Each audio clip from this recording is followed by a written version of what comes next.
நான் பார்னபி, இவ ஷூலா. இவளுக்கு கண்ணு தெரியாத. நீ சொல்ல மறந்தா தெரியாதா? எத்தனை மானிதர்கள் பார்த்தேன். ஆண்டவரை ஸ்தோத்திரிக்கப்படத்தக்கவர். என் மகனோட குருட்டுத்தன்மையை போதகர் கூட படுத்திட்டாரு.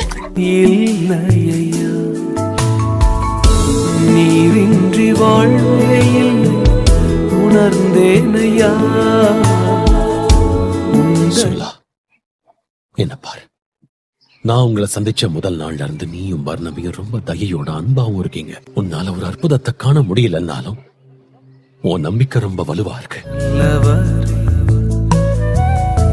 என் இயேசுவே, பாடலின் காரணரே, நன்மைகள் எதிர்பார்த்து உதவாதவர்